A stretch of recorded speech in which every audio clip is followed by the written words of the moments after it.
Hi, I'm Charles Galda, President of Vision New England, and your host for the Church in Action, where we talk about making disciples, doing justice, and sharing Jesus to accelerate evangelism and transform New England.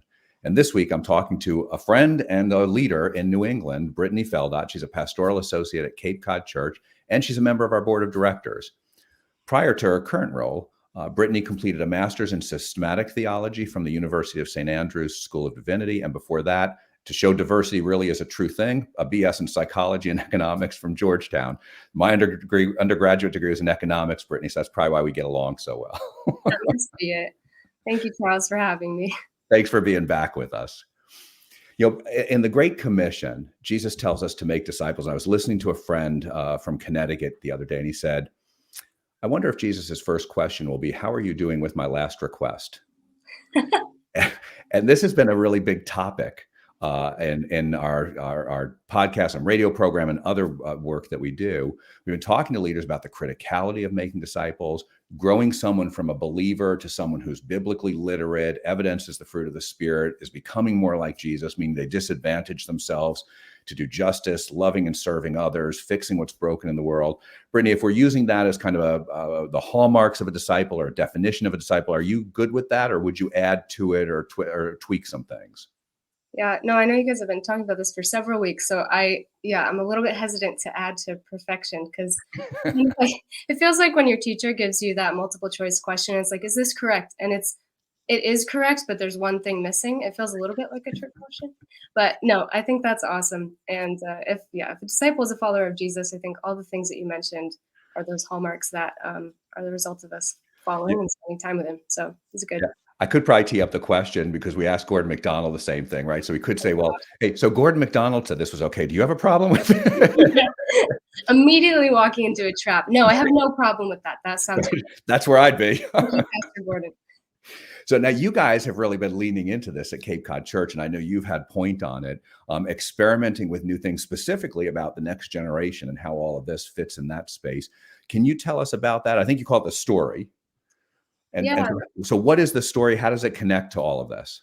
Sure. So we've been doing a couple of different things in the last 2 years, 2.5 years, that have actually played together. We didn't necessarily plan it that way. We relaunched young adult ministry in 2020, really shortly after the pandemic started. And that's been really, really interesting. At the same time, in 2019, we started this internal project, which we've just been calling the Story Project, which is a vision of our senior pastor, who's also my dad, Pastor Ben. And we really just wanted to take a look at how are we telling the story of who God is, what the world is, and how God's interacting in the world. Because we had this sense that, okay, we're doing maybe a pretty good job in bits and pieces, but we wanted to step back and be really intentional about, okay, how are we communicating this story? The reality that we're living, from the very beginning of time to the end of time. And how are we doing it in such a way that it's people are able to engage with it in our current generation? So I think we wanted to address that on 3 levels. And so we just started this project kind of research and reflection, thinking first, are we telling a story that's true? Are we telling the whole story? That's kind of the content of it. Taking a look at that. Taking a look at the art of storytelling. Are we telling the story in such a way that it's clear for people? Are we doing a good job of telling the story? And then finally, contextualizing it for the current generation. Are we telling the story well in such a way that the current generation can understand it and receive it? Are we speaking their language? Are we translating it for them? So we kind of started this internal project, and I was a part of leading that alongside Pastor Ben, and it led to a kind of whole host of practical implications for our church community. Behind the scenes, we developed kind of a theological story framework for ourselves, just sitting back, clarifying what that was going to be for us. We developed some kind of like methodological approaches that we felt like, okay, here's how we're going to tell the story better. Mm-hmm. And then we did some research on the next generation about translation and contextualization. And here's the things that we are going to use to shape how we tell this story. Here's the ways that we're going to use our language so that the next generation can hear it, because that's our responsibility with every generation. And we want to make sure we're doing it well. So that kind of culminated in an 8-week sermon series last fall that we launched, a couple other things coming out of that. And it was really fun. Yeah. And I think we're still kind of unpacking the implications of that for our church community. And we've benefited so much from insights from other pastors, and in fact, many involved in Vision New England. Pastor Enoch Lau just helped clarify some of these ideas about storytelling, contextualization. But yeah, it was also just great fun for us. And I think we're still figuring out what that means for our community and unpacking some of that storytelling for ourselves. So when you talk about contextualizing it for this generation, is Yeah. the issue that that words don't mean the same thing from, we'll call it my generation, to this younger generation, or is it also or is it maybe separately, or also that this generation is so unchurched that we don't have a frame of reference anymore? I remember one pastor telling a story about somebody asking him after church, "Now, what is a Jesus?" Right? Yeah. Is it both of those, or one more than the other, or something else? I think it's both. I Mm, think part of it's language, vocabulary. Like, the words have changed meaning, and that happens mm, generation to generation. And I think, but I do think a big part of it for this upcoming generation, millennials and Gen Z, is it's increasingly secular. And so the frameworks that we have for thinking about the world are different. And the philosophical approaches we have to understanding um, the life that we're living are also entirely different. So our assumptions that we bring to church on Sunday morning, for those that are even in church on Sunday morning, the underlying assumptions we have are different. So not only do you have to speak their language by using the right vocabulary, you also have to talk about those underlying assumptions and address those before they can ever understand the truth that you're trying to communicate. So I do think it's both. I was talking with a group of, we have a small group of older women here who invited our youth pastor and I to come talk with them.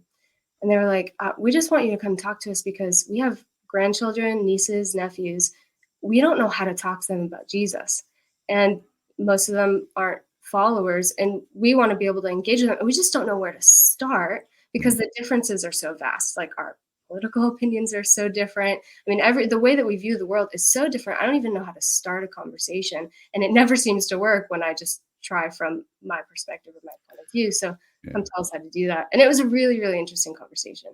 And there's a piece of this that I want to give you the chance to address, because if we go back 20 or 30 years, what you're saying might have been said as, well, we need to make the gospel relevant. And what that generally meant is we were going to get rid of the gospel. And I know that's not what you mean. So differentiate between those two if you could. Yeah. No, I think that, yeah, when you say relevant, but what you actually mean is we're just going to change the message to make it more palatable for people. Obviously, that's dangerous, right? Yeah. The responsibility of the church and how we saw this project is we have a responsibility to make sure that the story is clear for the next generation. And that means that wherever you go, if you think about like a missionary who goes to a different country, they have to speak a new language. They have to figure out how they're going to tell that story, not only vocabulary and language, but also storytelling, illustrations. They're going to change those for the context that they're in so that people can understand the same truth and the same story. And the Yeah. gospel doesn't change, but our context is always changing generation to generation. So how are we going to do that well for this current generation, which the way that they view the world is so different? So yeah, not changing the gospel story, but contextualizing it so that people can hear it and understand it and receive it.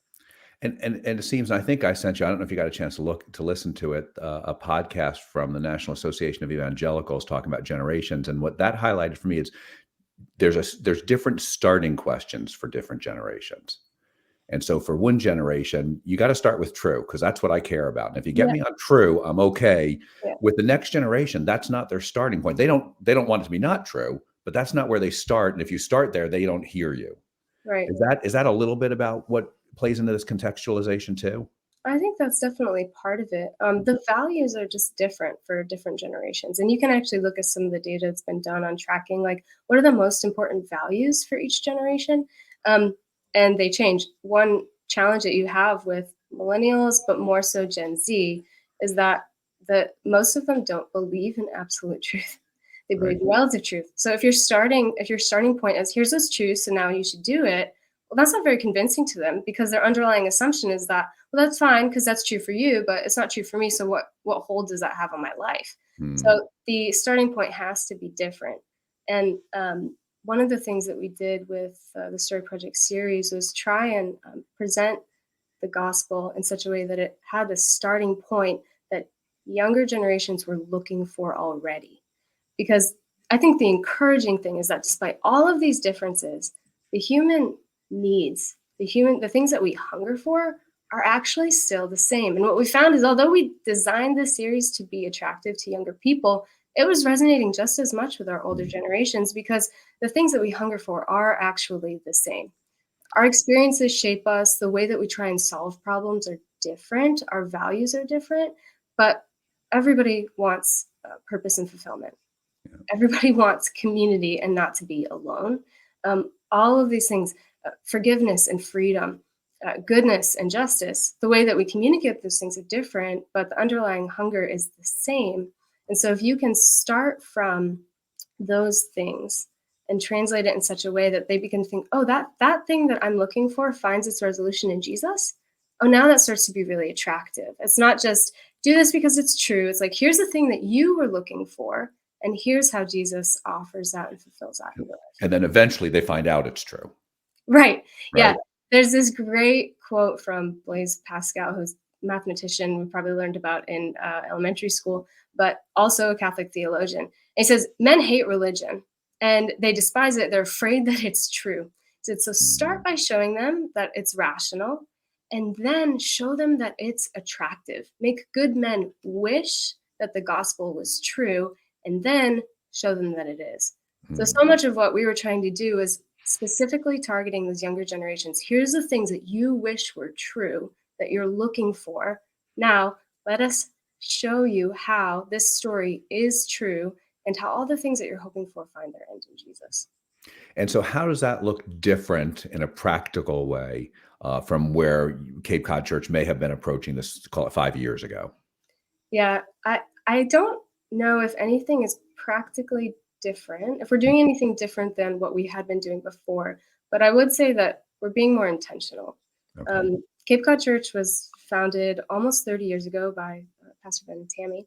And at that point, they were 22, 23, and they were naturally reaching people in their 20s, 30s, and 40s. Mm. You speak the language of your generation. So by intuition alone, you will be able to communicate well with those people. But now those people are in their 50s, 60s, 70s. And so we've got an aging church just by virtue of the fact that we are literally aging. Yeah. Cape Cod Church is 30 years old. And I think our leadership, and particularly Pastor Ben, had the wisdom to say that if we're going to reach the next generation, we can no longer rely on intuition. We have to be intentional about taking a step back, looking at how we're going to communicate and translate that for the next generation. Because my language is no longer the language of the rising generation. And millennials are approaching 40 years old. So they are going to be the bulk of the church very, very soon, if not already. So I think it was more around intentionality, not that we're doing anything specifically different, but we're being more careful and purposeful about how we communicate. And that sounds simple. When you say it's like, well, yeah, no, of course, every generation talks different. No, of course, every different, but it's actually very insightful. Because I think what most of us have a tendency to do is this is what worked for me, so this must be what worked for you. And if it Mm. doesn't, I don't know what to do with this generation, Brittany. What they just won't listen, Yeah. right? As opposed to stepping back and saying, okay, just like Paul goes to the Greeks and he shares the gospel with them very differently. Well, I'll tell you the unknown God, right? Mhm. And he adapts his message for that culture, right? Interesting. Which was different than he did in the synagogue, Yeah. right? It's the same thing. It's like, okay, well, there's actually a different culture Yeah. by generation. Absolutely. And there are churches that have been, for the last few decades were doing that really well as a niche specialty to reach unchurched individuals. But what churches were doing then as a specialty, I think, is going to become more of a general necessity for churches because now it's not just about reaching unchurched individuals. It's if you want to reach the next generation, the reality is that for the most part, they are unchurched.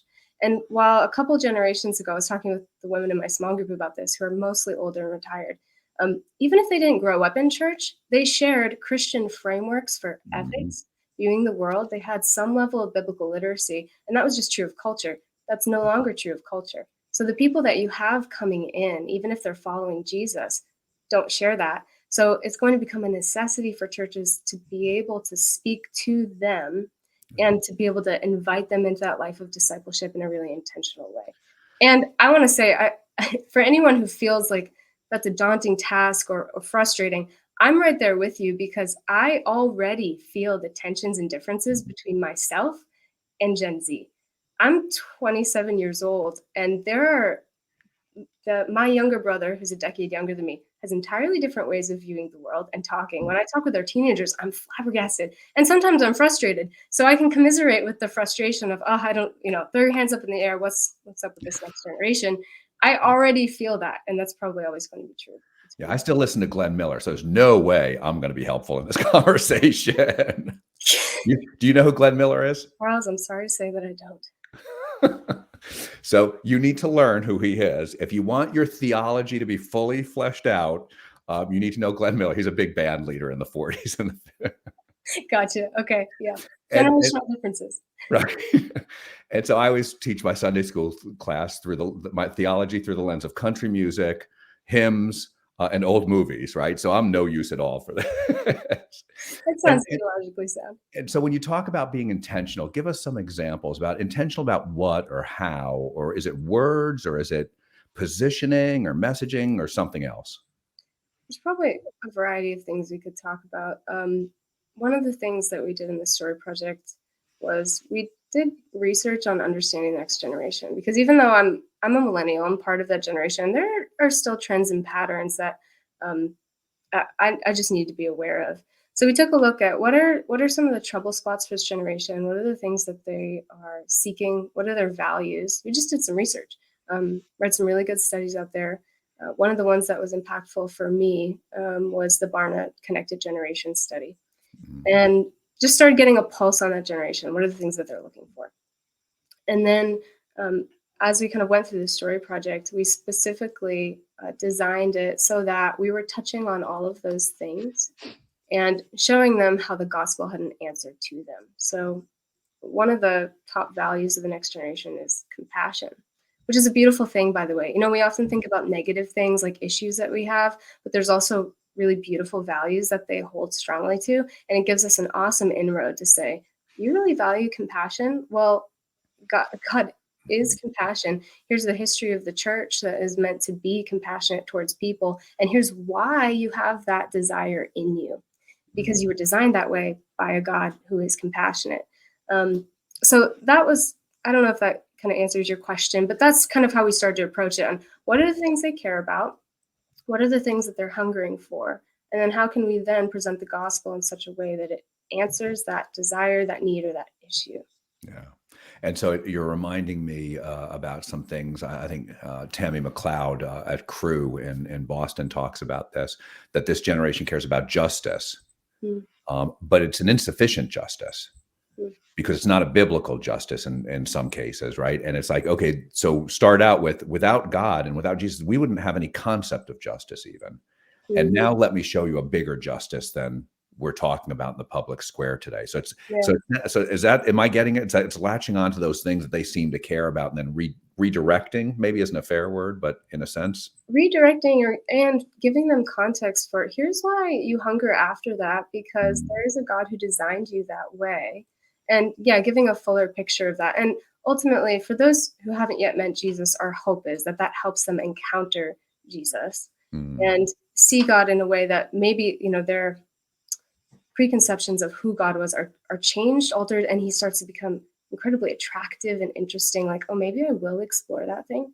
And then mhm, for people who are already following Jesus, giving them, yeah, a fuller answer for here's the story, here's how it answers the questions your culture, your peers have, in a really exciting way that gives them confidence and I think energy around that. And this isn't just for churches too. Like I think for anybody listening, because I know we have some radio listeners who's just a family member of a younger person who they do not know how to connect with, mhm, this gives us a helpful way to start conversations. I was talking with a woman and she's like, yeah, I always just I struggle to talk with my grandchildren. She's like, I start talking about immigration and everything goes out goes out the door, and then we never get to Jesus. And so we started talking about, well, what if you started with the things that they care about? If you started talking about, oh, what are you passionate about? What do you Mhm. want? And then allow that to show them how Jesus has provided that in your life, Yeah. whether that's purpose or rest, freedom, justice, whatever. Use that as your inroad, as opposed to, you should do this, and this is how I view the world, and oh, we view the world so differently, so the conversation's done. Yeah, and you wouldn't say it this way, but I remember a friend who was telling me something one time. Said, "So ask this question, and then shut up and listen." Yes, yes, and so much of this is about listening and learning, because if you're going to speak the language of the next generation, you have to understand what they're talking about. You have to understand how they view the world and their own language before you can then use that as a tool to introduce them to Jesus or to a fuller life with Jesus. Yeah, So because today won't be the last time you talk to them, so right. you don't have to make sure you get everything in. It's okay to listen and then chew on it a little bit and come back and follow up, right? Yeah, absolutely. And so we see less and less the days of, I present the gospel to you and you accept Christ as your savior. And and this has been documented a lot. It's more of a journey for people Mhm, than it used to be. And maybe that's because of our culture doesn't accept the authority of the Bible, who knows what, but it's more of a journey than a point in time thing. And so you're going to have conversations over time. mhm. And so, what would you say to us boomers, maybe some of us builders even, that what would you say? Hey, you have this perception about millennials, Gen Y, and it's not right. Oh, you're putting me in a dangerous spot. Well, it's there's so many to choose from because there's a lot of negative perceptions about millennials and Gen Z. Um, One thing that I would just say in general, I think, you know, um, there's a certain strain of Christianity, actually, just maybe the older generation in general, that sees the way culture is changing and is frustrated or frightened by it, or just is lamenting it. Um, Certainly, secularization of culture. And there's a lot of ugly stuff to lament in our culture. Absolutely, and that's and yeah, absolutely, and that's I think it's and it's embedded. There's a little piece of truth there that we're seeing just dire statistics about young people leaving the church, their beliefs about the world, and there's a strain of Christianity that focuses on that so much that it turns not just from an observation about what's happening, but to a value judgment of the next generation. And you hear this, and there's some of it, it's natural generation to generation. You're always going to be critical of the one that's coming after you and feel like the world is just going up in flames with this next group. And you're natural to be critical of the one that came before you, who Absolutely. caused it. Yeah, I'm guilty of this as well. But I think the danger is not the observation of, okay, paying attention to what's going on in culture and being critical of it. That's just discernment, right? Viewing what's true and what's good and what's not. I think the danger is in the posture, the value judgment of that generation. Jesus warned us, don't judge lest you be judged. And Mhm. there's a danger in focusing so much on those negative things and the judgment of the next generation that you lose sight of what's most important. We absolutely should be discerning about the good and the bad things in culture and what's coming. But those things are also opportunities, they're tools to then go and reach the next generation, to reach our world for Christ. And if you focus so much on the speck in your brother's eye, what you miss too is the fuller picture of all the good things that are happening in the body. Because it's true, there's some really negative stuff happening out there, but there is also a really resilient remnant of young adults who are passionate about the church, who want to see it in its fullness, the way it was meant to be. And there's really good stories of things that are happening. And I think we're called to be hopeful about that. But if we focus so much on the negative statistics, it becomes this self fulfilling prophecy. It's like you've heard of doom scrolling on Mhm. social media. It's like a doom cycle. Like you're just so focused on that and the judgment of the next generation. Though what you miss is that some of those things are also great opportunities for us to reach this coming generation, and that God is still doing really inspiring things. His Spirit is at work in that community. I look at it. in many ways as exciting and hopeful. The fact that this next generation has completely different frameworks for thinking about things, the secularization, yes, it's a huge challenge. It's a lot of work. I mean, everything we've been talking about is a lot of work. But also, what is more challenging? Rehabbing a house that has a terrible foundation and they don't think that there's anything wrong with it, or building a building from scratch, where you get to lay the foundation, be really intentional about that. And that was true for Paul's entire missionary life. That early church of Gentiles that he was reaching, they had completely different frameworks. And yet, look what happened in that generation. So, yes, there is some scary stuff happening. The statistics are in some ways discouraging, but there's also other really good stories happening. So I don't know if I would be critical of that perception of the next generation, but I think if we posture ourselves in such a way that we're focusing on the judgment of it as opposed to discerning what's good and bad, and then leaning into those opportunities for, okay, how does that give us an inroad to reaching the next generation? Yeah, it's a good point, because if we look back to the builders who saved the world from fascism, but there were fundamental things wrong in the country then, right? And if we look at the boomers who saved the world from communism, although maybe that's China still has a word to say on that, but defeated the Soviet Union, say, and yet there are things fundamentally wrong in the country then. So we're always in this dichotomy of generations may do some really big things, and there may be some really good things to come out of millennials when we look back on them in 20 or 30 years.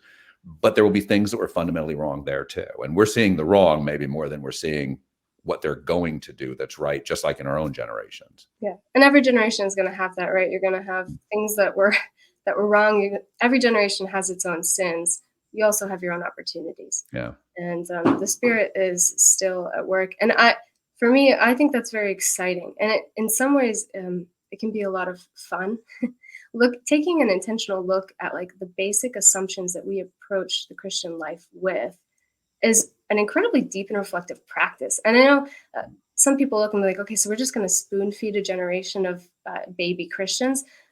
That's one way of looking at it. I think that what happens when you get lifelong Christians and new Christians together is some of the deepest spiritual reflection that you will get anywhere. I know new believers who are more mature than many lifelong Christians. And some of that is because of the intentionality. And we're getting the opportunity, we're being forced into the position. We're going to do that with the next generation of believers. And what kind of fruit or new discoveries might that bring up in the church? Yeah, and it's interesting. Most of the conversation we've had about disciple making has really been about, hey, this is a committed believer. And now what methodology do we use or what have you to grow them to be more like Jesus, to evidence the fruit of spirits, to make them biblically literate? But really what I'm hearing from you is a big part of what you guys have been focused on is having a language and a position and an approach for really the earliest piece of discipleship, which can precede becoming a believer. I think that's true. And I would also say that in some of our discipleship settings, what I'm seeing with our young adults is that that still holds true for people who have been Christians for quite a long time. That sometimes they have their underlying assumptions have not been questioned. So the way that they're living out their faith is not as strong as it could be. I'm skipping ahead a little bit here, but one of the exciting things I've seen recently as in our young adult ministry, we've been doing a couple small groups on finances and faith, talking about giving. So it's every pastor's discipleship, which is a tough topic. And we've been using this study that I would recommend to anyone, created by Andy Stanley, called If Money Talks. And it's a 4-week workshop. And the first 2 weeks are specifically talking about the assumptions that we have about money and ownership. Specifically, things that I have are for my consumption, and the things that I have belong to me, and challenging those assumptions with Jesus's teaching about money. And there was this awesome moment in week 2. We were talking about this idea that actually everything we have is owned by God, and we just manage it for a time, right? That's a basic Christian truth that Jesus taught, and it informs how we approach giving. We were talking about this, and we watch a 20-minute video together that introduces the idea. So pastor has been talking about this for 20 minutes, driving home this one idea. Then we get together in discussion groups to unpack it, and we ask the question, so what did you think about this idea that you don't own your money. And I had a guy in our small group who's been a Christian his entire life, said, "Well, I don't understand the question." So I repeated it. I tried to rephrase it. And he's like, "I still don't really understand." And so we kind of unpacked the video a bit. It's like, this is what, these are the things that he said. And he's like, "Wait, do you mean to tell me that I don't own my money, that God owns my money?" And I just turned to the room, and like, as a small group, we were like, "What do people think about that?" And we're like, "Yeah, that's actually what he's been saying for 20 minutes. That is what Jesus preached. That's everything this parable is about." Yeah, pretty much. And I just loved his response. He sat back and he was like, wow. He's like, "I need to be more careful about my spending." And I was like, yes, that's exactly true. Because the assumptions that you have drive your thinking about the disciplines. And if Yeah. you haven't yet helped people understand, why do I do this thing? Why does it matter? What is the context in which I give or pray, or whatever the discipline might be? If we haven't addressed that first, it affects how we engage with it. Yeah. And so right now what we're seeing is just, for a number of our young adults, realizations like, I had never thought about it before. I had never heard that before. Because we get assumptions from culture that are entirely different to the way that Jesus invites us to see the world, are entirely different from his kingdom. And so helping people walk through that, to be like, this is what you think, but this is what Jesus says. It's really cool, because now we have young adults who are like, who are asking, how do I give? Like, how do I set aside practically? What does that look like? Who should I give to? Why should I do this? And they're excited about it. And that's just one spiritual discipline among many. But what I love about the tool that we're using for that small group is that it addresses those assumptions first. It helps build a framework to get them to see, here's why you should do this. Yeah. Like, yes, it's true, but here's why. And it's building excitement and confidence around their faith that is transformative.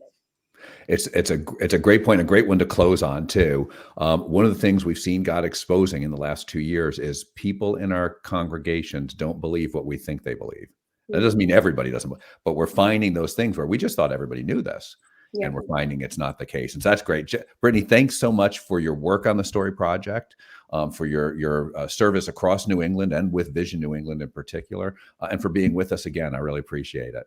It's my privilege. Thank you so much for having me, Charles. This has been fun. Thanks. And I'd also like to thank our producer, Jessica Mangano, and I'd like to thank our listeners. We hope this discussion of how to talk to each other and engage a different generation with a different vernacular is helpful to you and helps us be the people of God doing the work of God to transform lives in our communities and the world. You can find more resources and past episodes at visionnewengland.org, and you can accelerate evangelism in New England by clicking on Donate. Our program is brought to you by our friends at the Luis Palau Association, who are dedicated to proclaiming the good news, uniting the church, and impacting cities worldwide.